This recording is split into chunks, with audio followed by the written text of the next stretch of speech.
اور عجیب بات یہ ہے، میں ایک بات تفسیر کے مطالعے کے دوران بہت سوچ رہا تھا اور مجھے سمجھ نہیں آ رہی تھی۔ میں نے اس کے لیے بعض تفاسیر کا مطالعہ بھی کیا اور مجھے پھر بھی سمجھ نہیں آئی۔ میں اس پہ سوچتا تھا کہ ان دو چیزوں کا آپس میں جوڑ کیا ہے، آپ بھی اس کو سمجھیں۔ اللہ رب العزت نے اتنی قسمیں اٹھائیں، یہ 11 قسمیں اٹھا کر ایک مضمون بیان فرمایا، فَأَلْهَمَهَا فُجُورَهَا وَتَقْوَاهَا، کہ انسان کے طبیعت میں ہم نے گناہ کا تقاضا بھی رکھا ہے اور انسان میں نیکی کا مادہ بھی، نیکی کا تقاضا بھی رکھا ہے۔ قد افلح من زکاہا وقد خاب من دساہا، خوش قسمت وہ ہے کہ جس نے نیکی کے تقاضے پر عمل کیا، اور بدقسمت وہ ہے کہ جس نے گناہ کے تقاضے پر عمل کیا۔ یہ بات مکمل فرمائی اور آگے پھر اللہ نے ایک مثال دی ہے، قد افلح من زکاہا وقد خاب من دساہا۔ آگے فرمایا کذبت ثمود بطغواہا اذ انبعث اشقاہا فقال لهم رسول اللہ ناقۃ اللہ وسقیاہا فکذبوہ فعقروہا فدمدم علیہم ربہم بذنبہم فسواہا ولا یخاف عقباہا۔ مثال کیا دی ہے؟ اب اس مثال میں، اس پورے مضمون میں جوڑ کیا ہے؟ میں یہ جوڑ تفاسیر میں تلاش کرتا رہا کہ ان میں جوڑ کیا ہے۔ مضمون کون سا بیان کیا کہ حضرت صالح علیہ السلام کی قوم نے، حضرت صالح علیہ السلام اللہ کے نبی تھے، ان کو جھٹلا دیا، ان کی بات کو نہیں مانا اور کہا کہ اگر آپ سچے نبی ہیں تو ہم آپ سے ایک دلیل مانگتے ہیں۔ وہ دلیل یہ ہے کہ سامنے چٹان ہے، اس پہاڑی تھی، اس کا نام تھا کاتبہ، وہاں ایک چٹان تھی، آپ اس سے ایسی اونٹنی نکالو جو 10 ماہ کی ہو اور گبن اونٹنی، 10 ماہ کی گابن اونٹنی، آپ اس پہاڑی سے، چٹان سے نکالو، ہم آپ کو نبی مان لیں گے۔ صالح علیہ السلام فرمایا اگر وہ آ گئی تو پھر؟ انہوں نے کہا جی ہم مان لیں گے۔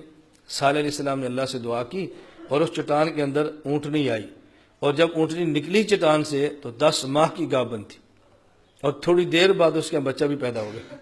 اب اونٹنی بھی ہے اور بچہ بھی ہے۔ جب یہ اونٹنی آ گئی تو ان کی مجرم قوم نے ماننے سے پھر بھی انکار کر دیا۔ صالح علیہ السلام فرمایا اب ان کو مانو تم۔ اب وہ اونٹنی ایسی جس کو قرآن کہتا ہے ناقۃ اللہ، عام اونٹنی تھی، اللہ فرماتے ہیں اللہ کی اونٹنی تھی۔ اونٹنیاں تو ساری اللہ کی ہوتی ہیں، لیکن صالح علیہ السلام کی اونٹنی کو خدا نے ناقۃ اللہ کیوں فرمایا؟ کیوں؟ اس لیے کہ عام ترتیب سے ہٹ کر پیدا ہوئی تھی، عام ترتیب سے ہٹ کر پیدا ہوئی۔ اس لیے جو بھی دنیا میں آتا ہے اللہ کے کلمہ کن سے آتا ہے، انما امرہ اذا اراد شیئا ان یقول له کن فیکون۔ لیکن حضرت عیسیٰ علیہ السلام کلمۃ اللہ کہتے ہیں، کیوں؟ وہ پیدا تو کلمہ کن سے ہیں لیکن عام ترتیب سے ہٹ کر ہے، انہیں کلمۃ اللہ کہا۔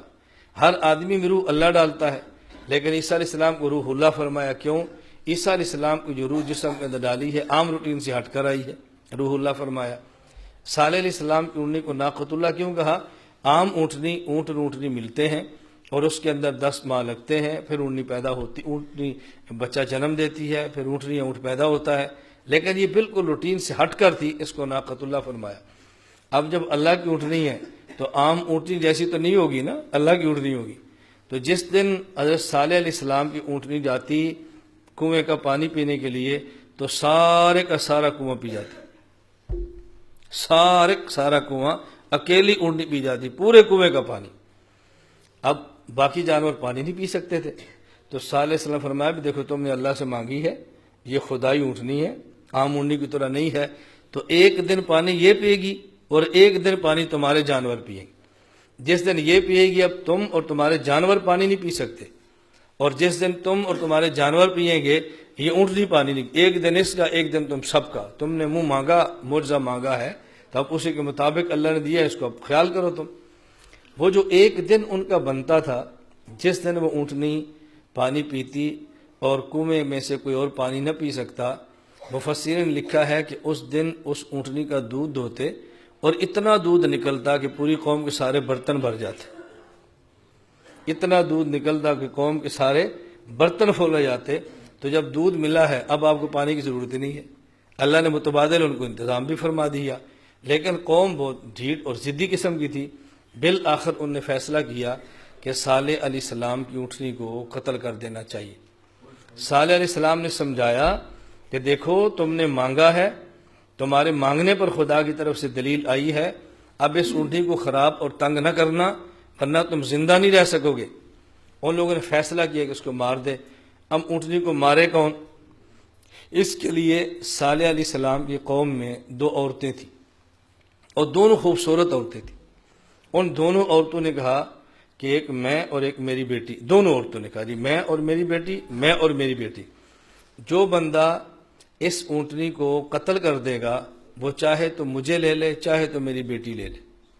صالح اسلام کی قوم کے 2 بدبخت آدمی اترے، ایک کا نام تھا مصدع، میم صاد دال عین مصدع، اور ایک کا نام تھا قزار، قاف کراچی قصور والا موٹا، قاف زال الف اور را، قزار۔ 2 آدمی تھے مصدع اور قزار۔ یہ دونوں ایک چٹان کے بھی چھپ کے بیٹھ گئے۔ جب اونٹنی آئی تو مصدع نے اس کو تیر مارا، اونٹنی رکی، اور جو قزار تھا اس نے اس کو تلوار سے قتل کر دیا۔ اب اللہ کے عذاب نے آنا تھا۔ صالح علیہ السلام نے فرمایا اب تم خدا کے عذاب کا انتظار کرو، آج بدھ کا دن ہے، کل جمعرات کو تم سب کے چہرے زرد ہو جائیں گے، عورتوں کے، مردوں کے، بچوں کے، بوڑھوں کے، اور جمعے کا دن ہوگا تم سب کے چہرے سرخ ہو جائیں گے، ہفتے کا دن ہوگا تم سب کے چہرے سیاہ ہو جائیں گے، اور اس کے بعد تمہارے اوپر آسمانی عذاب آئے گا۔